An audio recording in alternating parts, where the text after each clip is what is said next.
Hey guys, so some of you may know that this year is the 20th anniversary of the release of Harry Potter and the Philosopher's Stone, the book. So I'm really, obviously, as a Harry Potter fan, very excited about this. I was emailed by a company, I've just got my phone, called The Reader's Warehouse. I will link them in the description box below. So first of all, thank you to The Reader's Warehouse for emailing me and making me aware of this.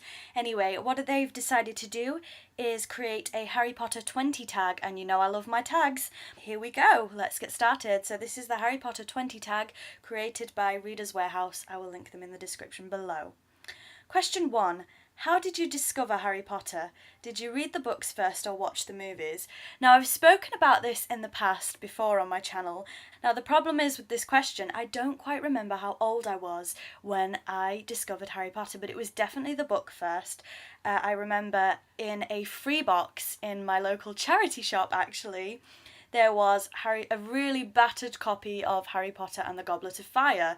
So I saw it in this free box. I, of course, had heard of Harry Potter before. This is what I thought was my first experience of Harry Potter. I picked up this book from this free box in the charity shop. So I realised I can't read this because this is the 4th book in a series, so I picked up all of the rest that were currently available, just started reading and didn't stop, and I've been a part of this fandom ever since. Now, I say that, and that's my first memory. However, a few years ago, I was looking through my old primary school books, and I found a drawing and a story about Harry Potter saying my favourite character is Hermione Granger, and that was when I was 7 years old, I think. So I must have had some experience with Harry Potter before, maybe reading it at school, I can't remember. But so Harry Potter's been a part of my life technically since I was 7 years old. Question 2. Let's be honest. The Hogwarts uniform is looking a little bit drab. How would you customise your uniform to show off your individuality? Wow, what a great question. How would I customise my uniform? Well, I'm a Slytherin, if you didn't know, which you probably all did. And we actually did have to wear a tie in my school, in my secondary school. And I was always one of them people who always left the house with my tie because I couldn't tie a tie, so my dad used to tie my tie for me. I always left pristine with the tie all the way up, and by the time I got on the bus to go to school it would be all the way down again because I just hated wearing ties. So I don't know if it classes as a customization, but I would probably wear my tie a little bit messy. I can't even tie a tie, so there's that. Maybe a few badges on the jumper. Question 3. Who would your ultimate Hogwarts Friends Gang be? Oh wow. Well, I actually think this is not very original, but I think I'd get on really well with the Silver Trio, which is Neville, Luna and Ginny.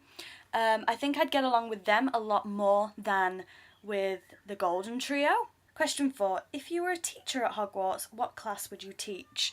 I've seen this loads. Well, the answers I usually go for is either care of magical creatures, because I love animals of any form, apart from frogs and toads, because I have a serious phobia of them. But I love most animals, so I would love to teach that class. But also there is an extracurriculum class in Hogwarts. They do teach drama and music, and I would be part of that Hogwarts choir as well, so maybe I could be a magical music teacher. Question 5. If you could have... oh no. If you could have any creature from the Harry Potter universe as a pet, which pet would you choose? I always find this question really hard. I think it would be amazing to have an owl, but then I would love to have a black cat as well, because I've never really owned a cat. But then I would love to have a pygmy puff as well. So I think for the purposes of this tag, the pygmy puff is the only one that is completely new to the Harry Potter franchise, because obviously owls and cats do exist. So for the purpose of this, I'm going to go for a pygmy puff. Question 6. You are captain of the Quidditch team. What would you name your team? I don't think I'm creative enough for this. What would I name my team? The teams are mainly named after which place you live in, aren't they? You know, like the Chudley Cannons. One's popped into my head and it's really funny, so I'm going to say it. Well, I live by the coast, by the seaside, so the Seaside Squibs. I don't know why a Quidditch team would call themselves Squibs, but it's the only thing I could think of that rhyme with seaside, okay? Or the Seaside Seekers, something like that. Let's go for that. Question 7. What magical treat have you always wanted to try? Well, I always wanted to try butterbeer, actually, and then I went to the Warner Brothers studio tour in Leavesden. I've been there 4 or 5 times now, and the first time I went, I was like, oh my god, I can get butterbeer, I'm gonna try it, and I hated it. So I hated it. I hated the butterbeer so much. But then when I went back the other time, there was butterbeer ice cream, and that was much better. Question 8. If you could invent a spell, what would your spell do? Oh, and what word would you use to cast it? If I could create a spell. I really should have looked at these before filming because now I'm just completely stumped. If I could invent a spell. Metamorphomagus, I hope I've said that right, like Tonks, they are born with the ability to change their appearance. Well, I would probably create a spell that, I don't know if there is one in the Harry Potter universe, that would allow me to change my hair colour whenever I want because I have killed my hair with hair dye. So being able to change my hair colour with no repercussions every day would be great. I don't know what it would be called, but that's the one I'm going to go for. Question 9. If your patronus was an inanimate object, what would it be? If your patronus was an inanimate object? Oh, wow. Probably a book, to be honest. I'm a huge reader, as you know. Question 10. Oh no, I hate you guys.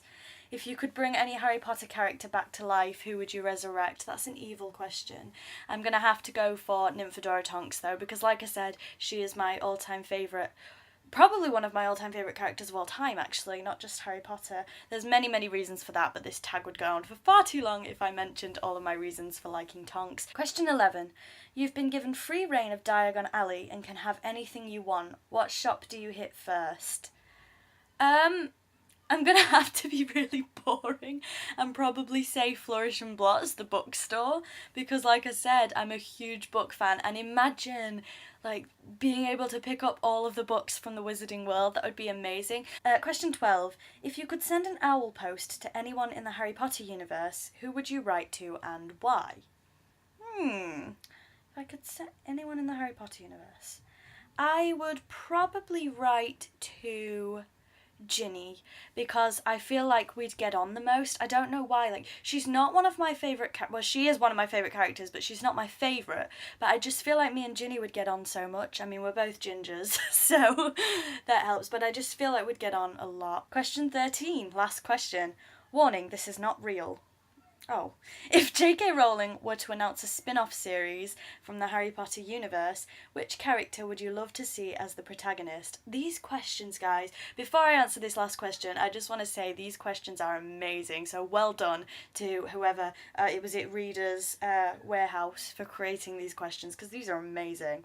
So, if she was to announce a spin-off series, which character would you love to see as the protagonist? Well, we've had Fantastic Beasts and Where to Find Them, and I actually really, really like Fantastic Beasts, and I love Newt, so that's perfect. But I would love to see, obviously, a spin-off series on Tonks, because she didn't get that much screen time in the films, and while she didn't get that much to do in the books either, I connected with her a lot more in the books, obviously. But I would also love to see a spin-off on Bellatrix Lestrange, actually, on her childhood, you know, the noble and most ancient House of Black, so all about Bellatrix, Narcissa, Andromeda. So the Black Sisters, rather than just Bellatrix. I would love to see a spin-off on that, but have Bellatrix as the main character. So you start from childhood, and then Bellatrix's time in Hogwarts, her relationship with her sisters, her relationship with her parents, her relationship with Rodolphus Lestrange, her husband, and then, of course, her relationship with Voldemort. Bellatrix's character has been explored a lot, but I would love to know more about Bellatrix's early years. Wow, I really, really, really enjoyed this, to be honest. So thank you again to Reader's Warehouse for making me aware of this. Please go and subscribe to their channel. Watch theirs, because they actually did the tag themselves, and I haven't watched it yet because I wanted to make sure that my answers were genuine and everything. So the minute I finish filming this, I will go and watch theirs, so please go ahead and watch the original creators doing what they do best. So thank you very much to everyone as well who's watching. I do tend to ramble, so I'm sorry if the video is quite long. But thank you very much, and I will see you all soon. Bye bye.